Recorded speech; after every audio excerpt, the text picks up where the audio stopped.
Okay, you guys made it to the last chapter of the semester, chapter 12. Even though our textbook has probably up to chapter 13, that chapter 13 is really going to be the first chapter in the next accounting class, Accounting 202.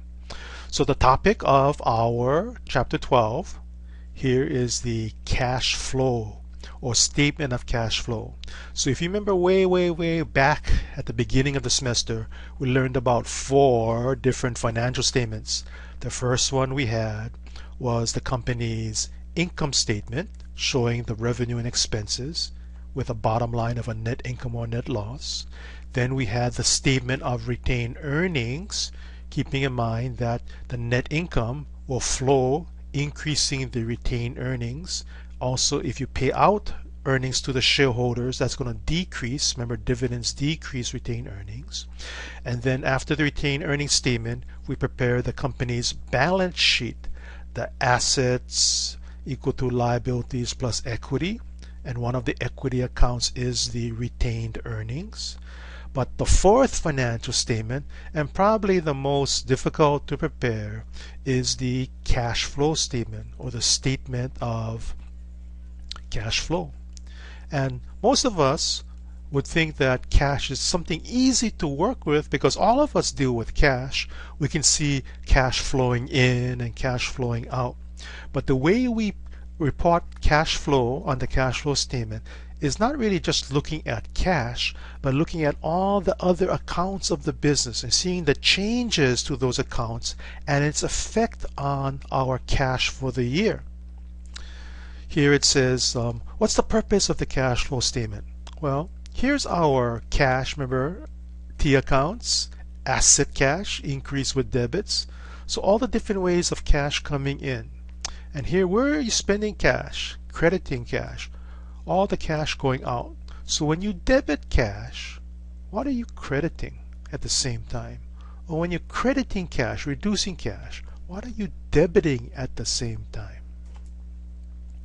The cash flow statement is going to show you where money is coming from, and the main source is your operations, your sales, the fees you charge.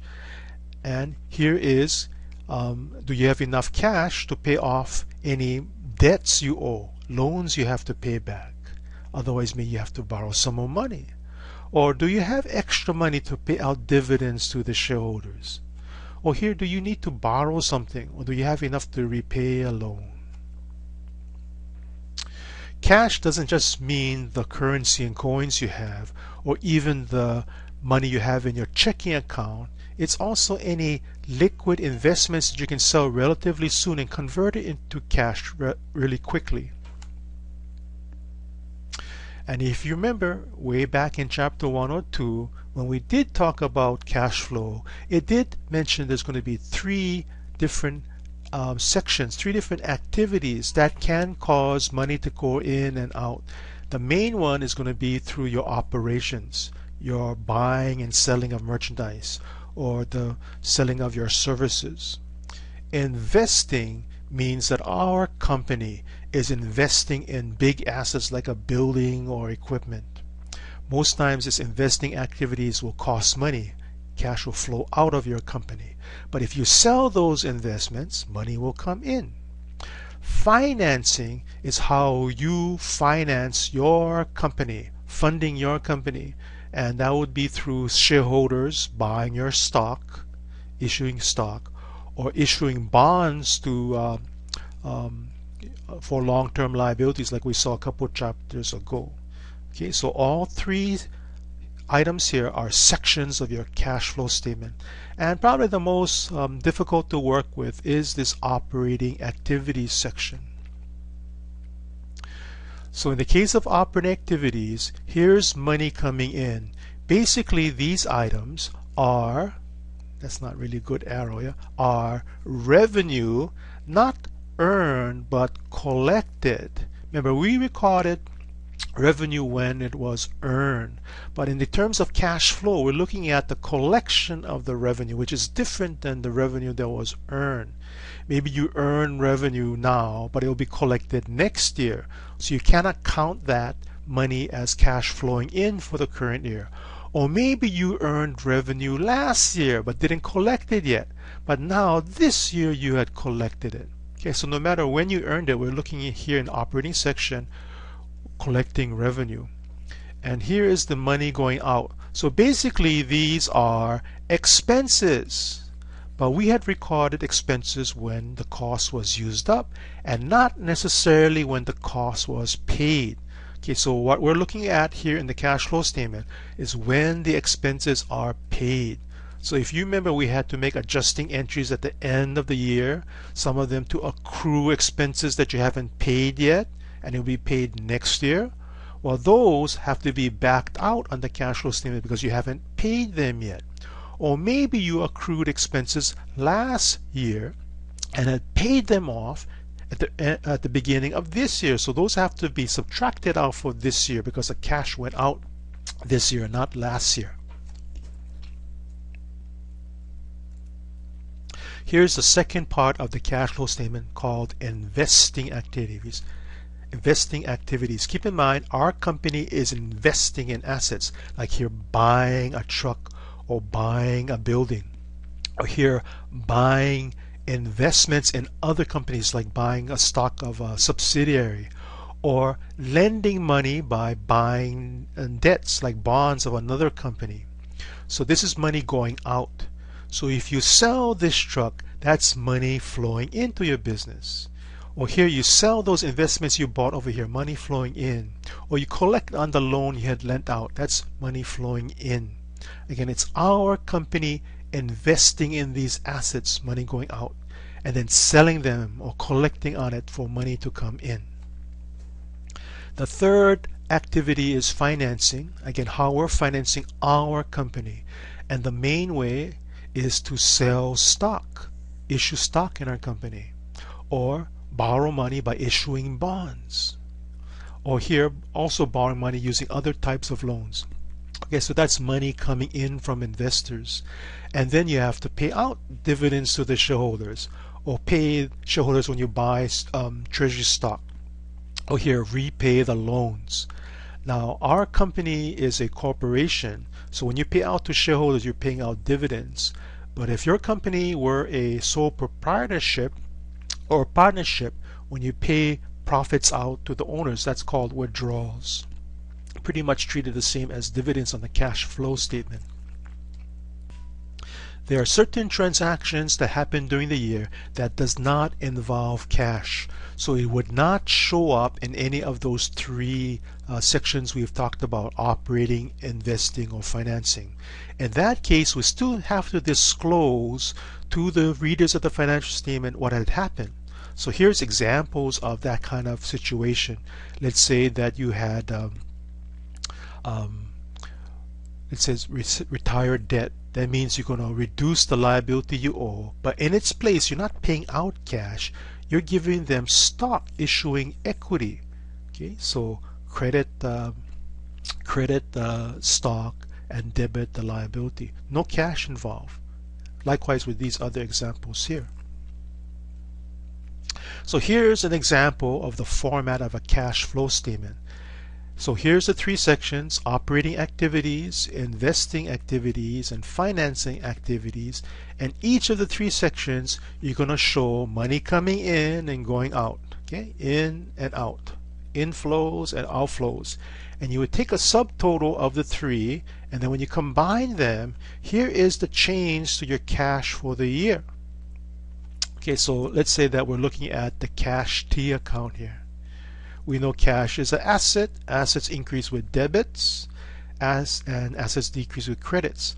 So all these inflows here, well, let's say we have a beginning balance here, and then we have an ending balance.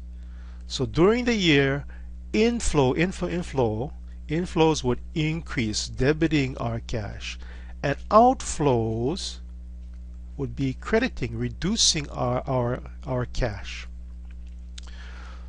So what we're looking at here, inflow and outflow, is all of this here. Okay, plus and minus, yeah, plus and minus, plus and minus, to get the total change to the cash during the year. So if I take the difference between the beginning and ending balances, that should equal the change for the year, be it an increase to the beginning or decrease to the beginning to get the ending. And what we do is take this change during the year and combine it with the beginning to get that ending balance. In other words, these two right here, combining debit and credit, remember you always take the difference with debits and credits, the change is equal to this change here. And for most accounts in terms of debits and credits, you always can analyze using 4 different amounts: beginning, increasing, decreasing, ending. If you know 3 of the 4 numbers, you should be able to figure out the missing number. And that's not just true for cash, but any account. There's 2 different methods of preparing the cash flow statement. Of the 2, the main one we're learning, the bulk of chapter 12, is illustrating the indirect method. If you, and our homework is based upon the indirect method, I believe, and if you come across a question, be it in the homework or the exam, asking for the direct method, this would be in an appendix at the end of our chapter 12. Okay. Now, the main difference between these 2 methods, let me go back to the previous screen, is right here in the cash flow from operating activities. For both direct and indirect, the investing and financing sections are the same. The difference is up here in the operating activities for be it the direct or indirect. And again, the most common method of preparing cash flow statements is the indirect method. So here's an illustration of the indirect method. Our starting point is going to be the net income of the company. So if you remember on our income statement, that's all of the company's revenue being earned minusing all the expenses incurred. The difference is either our net income or net loss. So revenue is not necessarily money coming in, right? It's money being earned. Expenses is not money being spent, but costs being used up or incurred. So what we got to do with this net income figure is adjust it for cash coming in and going out. So an example, let's say, is depreciation. So if you remember when we recorded depreciation, we debited depreciation expense. And the credit we recorded at the same time, remember those adjusting entries for depreciation? We credited not cash, not a liability that eventually has to be paid, but we credited something called accumulated depreciation, contra asset, which is not cash. So one of the adjusting items going to be here on our cash flow statement is to add back this non-cash expense to the net income. It's already subtracted here, depreciation expense and amortization expense, but because it's not cash being spent, we're going to be adding that to the net income, okay, because it's really not a cash expense. Another example of an adjustment is gains and losses on the sale of big assets, investments. So if you remember, I showed you that gain and loss formula a few chapters ago. That was the sales price of what you get when you sell your asset, like a building or equipment, minusing out that asset's book value. And book value was the cost of the item, the original cost, minus the accumulated depreciation since the time you bought it up to the date you sell it. The difference here is the remaining book value, the remaining costs, and you would subtract that from the sales price to determine whether you get a gain, be the sales price larger than the book value, or a loss where the book value is bigger than the sales price. And a gain is like revenue. A loss is subtracted here like an expense. But this is not money coming in. Here's the money, the sales price. This is the cash you're probably collecting. So what we gotta do is back out the gain and loss from the net income. So pretty much you're doing just the opposite of what you think is normally should be done. If you have a gain, look at this. You're minusing the gain from the net income. You're backing it out. You're reducing the revenue. Or if you have a loss, that doesn't mean you lost money. Here's the money coming in. So the loss also has to be backed out by adding it to the net income, reducing the expense here, reducing the loss expense to increase this net income. Now this sales price you collect is not going to be added to the net income. It's going to be added to the next section of the cash flow statement, that investment. Remember, operating, investing, financing. This is an asset being sold, long-term asset, investment, and that's inflow for investing activities. Here we're looking at the operating activities. All of this is operating activities. Now the hardest thing to understand probably for this indirect method is the adjustment to net income for changes to current assets and current liabilities. Before I explain the detail, probably the easiest way to apply this changes here is to use the table in our textbook here showing the rule for current assets and the rule for current liabilities. And if the current asset had increased during the year, beginning comparing to the ending, increase, that increasing amount is going to be subtracted from the net income. Or if just the opposite, current assets had decreased during the year, here that decreasing amount is going to be added to the net income.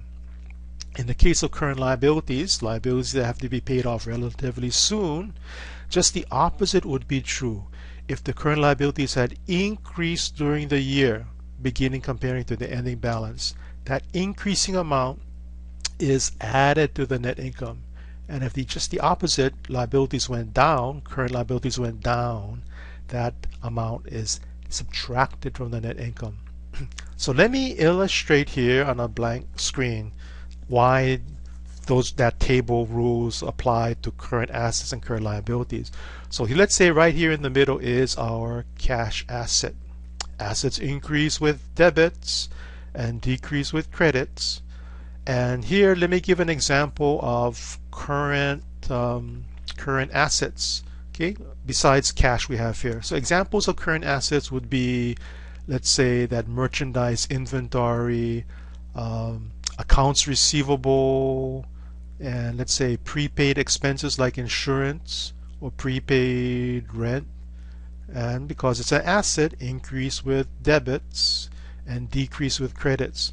So let's say we have an account receivable assets. Customers owe us money, and at the beginning of the year it's $100, and at the end of the year customers owe us $150.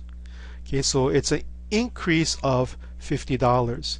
And according to increase, let me put a plus here, according to that table, an increase of a current asset, let's go back, an increase to a current asset is subtracted from the net income. We would subtract out this $50 amount from net income.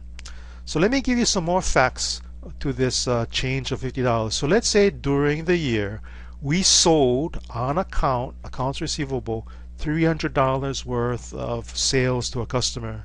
Let me call that transaction A. And here is the offsetting credit of $300. Do you know what I'm crediting here? Well, if I made a sale, it's revenue, sales increase with a credit. And this $300 is in your net income, increasing the net income by $300. And here, to bring my balance down to $150, I must have collected some accounts receivable. That means reduce the receivable. Let me label that B. And here's cash coming in, $250 B. Okay. So how much cash did you collect from your customers? Not $300 that's reflected on the income statement in the net income, but it's only $250. The difference is $50. See the change right here during the year, increase and decrease. The overall result is a change of increasing by 50, and that matches the beginning balance minus from the ending balance, 50. Again, there's 4 numbers right here. Given 3 of the 4, you should be able to figure out the missing 4th number, and they all have to tie in. So when a current asset, any one of these current assets change, you take the change right here and you're going to either add or subtract it to the net income. If it's increasing here by 50, the rule is to subtract it. And if it was the other way around, you'd be adding. Let me go back to accounts receivable again. Okay, so this is accounts receivable. How much did you collect? Not 300. You only collected this. So that means accounts receivable increase. Customers owe you more money.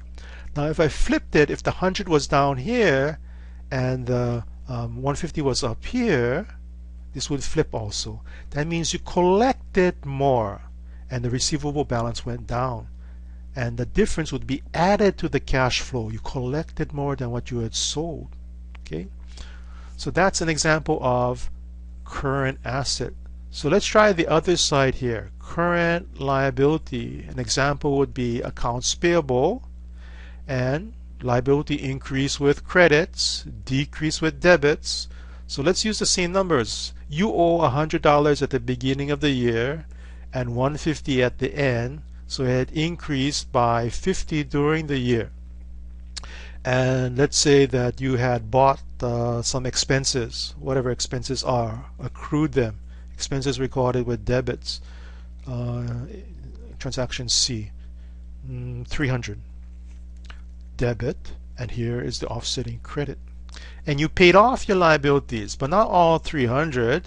You only paid off, this is C, you paid off 250.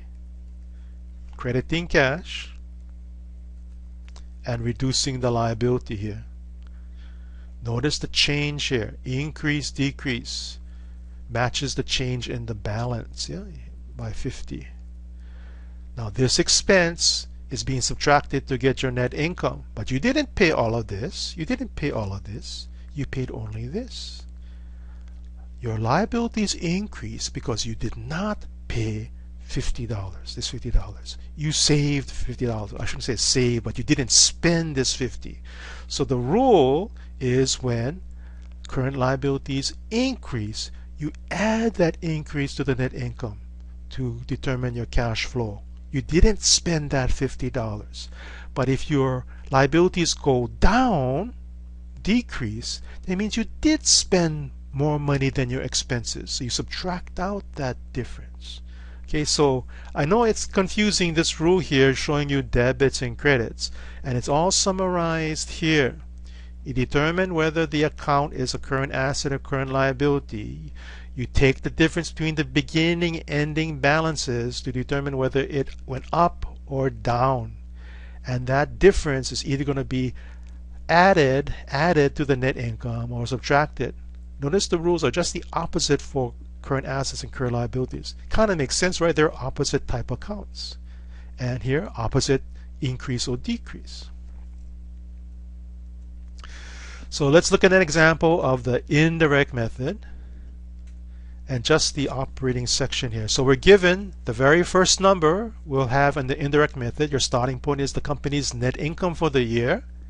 Remember, this is revenue minus expenses. And not all of this revenue was collected, yeah? Or maybe you collected more than this from customers. And here's the expenses that were incurred, not necessarily what was spent. So we gotta adjust this $125,000 for the amount of cash collected and spent for operations. Here we're told that accounts receivable increased by $7,500. And when it increases, that means you didn't collect the money. It's owed to you. So we know this is going to be subtracted from this $125,000. Accounts payable is a current liability, also increasing, and you owe more from the beginning of the year compared to the end by $10,000. And when you owe more, that means you didn't spend. These expenses are bigger than the liability increase. So we're going to be adding $10,000 to this $125,000 net income. And the last adjusting amount is the non-cash expense. Remember, depreciation, amortization, when you debit the expense, the offsetting credit is not cash, not a liability. Yeah, but it's the contra asset accounts accumulated depreciation or accumulated amortization.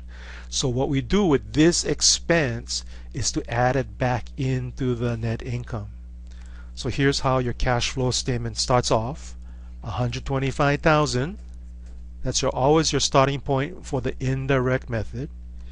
And then you add or subtract here the non-cash expense for depreciation. Add back the increase to current assets. Oh, sorry, you're subtracting the increase. Sounds backwards, right? You're making it bigger, but here you're subtracting it. Again, you did not collect this money. That's why the receivable is getting bigger. And then, well, here's the rule. Current asset increasing. We subtract. Yeah, this 7,500. And then accounts payable, which is a current liability, also increasing. Here, increasing. And you owe more money, and that's why you didn't spend the cash. So we're adding that. Here it's a positive 10,000. Yeah. So the total, the subtotal here, is just for the operating activities using the indirect method. Now if it was the direct method, it would be different here. We'll see an example. And the second and third sections, the investing and financing, would be the same for both direct and indirect. It's just different here for the operating activities section. Okay, so let's get into a bigger financial statement for cash flow. Our starting point, and you're going to see this in the homework assignment, is the balance sheets for 2 years. So here is really the current year we're dealing with, 2011. And the beginning of 2011 is really the ending of 2010. So what we got to do is look at all our accounts here on the balance sheet and take the change. And whenever you take the change, you always take the later period, the later year, minusing the early year, to get whether the difference is in an increase, a positive number here, or a decrease, a negative number. In other words, here, this 63,000 we ended up with, we started with 22,000. So that means it increased by 41,000. Or here the land has 75,000 at the end. We started with though 100,000. So here we must have sold some land. The cost is 25,000. Okay. So notice the changes here. This change is equal to this change. Just like the total assets are equal to liabilities plus equity, the changes to the assets are equal to the changes to the liability plus the changes to the equity. Now the key number here that we have to eventually match up with is this 41,000. Why did our cash change by 41,000? Well, it changed because we had net income, adjusting it for cash basis, and then we bought or sold some investments here. We borrowed or paid back some liabilities and maybe sold some stock. Maybe we paid out some dividends from this retained earnings. So all of this is analyzed on the cash flow statement, coming out to this 41,000. Here's some additional information we're given. We're told that the net income of our company for the year, and this is your beginning point for the indirect method for operating activities, is 105. We paid out 40,000 of dividends during the year. So if we go back to the retained earnings, you see this retained earnings, we started off with this 134,000. Let me show it here as a T account, retained earnings. Do you know what the normal balance? Debit or credit? It's equity, so it's a debit. And you ended it up with a positive 199. And then the net income, remember how we closed out accounts, revenue, expenses, eventually go into the retained earnings. I believe it's 105. So that had increased the retained earnings, 105. So here's the change, 65,000. Here's the increase, and I'm missing the decrease. So if I take the difference between this unknown number and this known number, I should get the same 65,000 change. But you know what? This number This is money being paid out of retained earnings. This is the dividends. If I take the difference here between 105 and 65,000, I should get what's given to me right here. So you can double check the numbers. It all has to tie in. This is 40,000. Okay, increase, decrease. The net change should equal to the change in the beginning and ending balance here. Okay, and this is true for every account, not just retained earnings, not just cash. We're also told that bonds payable, we paid back 50,000. So if I look at my bonds payable account, the money we borrowed, we started off owing 200,000, and here it went down by that 50,000 we were given. 50,000. Common stock issued, we got money coming in for financing, 35,000. So here's that 35,000. We started off at 174, and 35,000 more equals 209. Okay, so that's an increase, no decreases here. So let's take a look at the first section of our statement of cash flow. The first section is called Operating Activities. Using the indirect method, your first dollar amount is your company's net income that we're given to be, or you look at the income statement. The bottom line of that income statement shows 105. Now we got to add and subtract amounts to get the cash flow from operating activities. So let's look at the first one here. Well, a whole bunch of them. There was depreciation. Was that given to us? Let's see if I can figure it out here.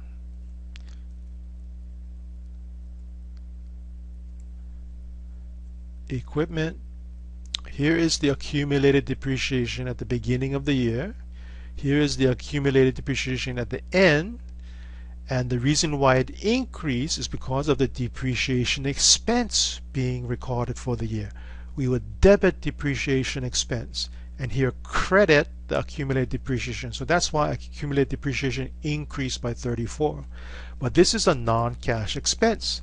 So on the cash flow statement, we're going to show this as a positive cash inflow. This didn't require any cash to go out, even though it's being subtracted to get to our net income here. And in the case of accounts receivable, this is a current asset. Inventory, this is a current asset. Accounts payable, this is a current liability. And notice it's either increasing or decreasing. That's the third column of the balance sheet screen. And we use the rule here, this table, current asset or current liability, whether it's increasing or decreasing, to determine whether we subtract or add that increase or decrease to the company's net income. Okay, so they're here subtracting, adding, subtracting using that table. And we take a subtotal and combine that with our net income, and here is the cash flow from operating activities. The first of three sections in our statement of cash flow. The second section is from investing. Again, this is what our company invests in, the large assets. Here we're shown that we got rid of the land, and the money we got, looks like we sold it at the original cost here. Let me go back and look at that balance sheet. The land had decreased by 25. So this is we're assuming we sold it at the same cost of 25. Okay, so minus 25. Oh, sorry, cash coming in, so plus 25. And then we bought equipment. Not going back to the balance sheet. What's the number here? Let me see if I can find the page number. It's around 23. Here it shows I increased my equipment, so I must have spent cash 70,000. 23.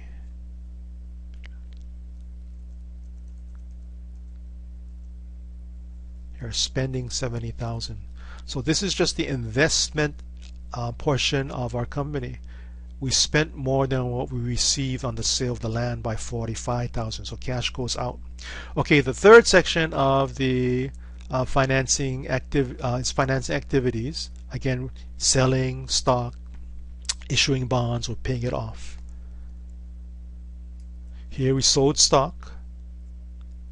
Here we paid back the bonds, and that's the missing number here, that dividends of 40,000 we had figured out by looking at the retained earnings account. Combining all three, here's the subtotal for the third section, the financing activities. So now we combine 1, 2, 3 sections to get the total change in our cash. So remember that 41,000 difference in the beginning and ending cash balance? Here's that difference we accounted for. We add that to the beginning balance to get the ending cash balance. So basically these three lines right here are equal to these three lines right here, or these three amounts right here.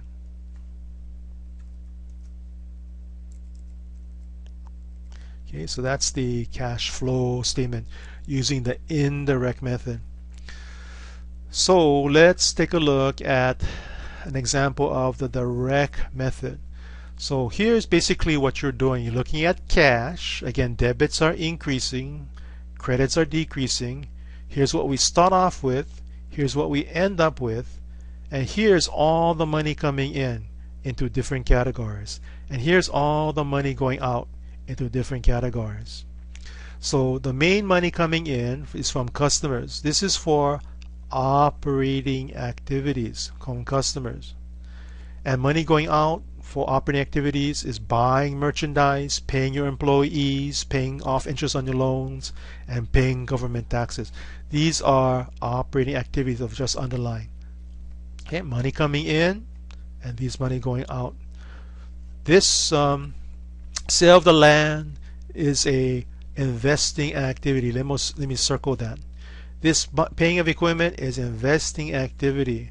Those two things are circled is the second part of the cash flow statement, investing.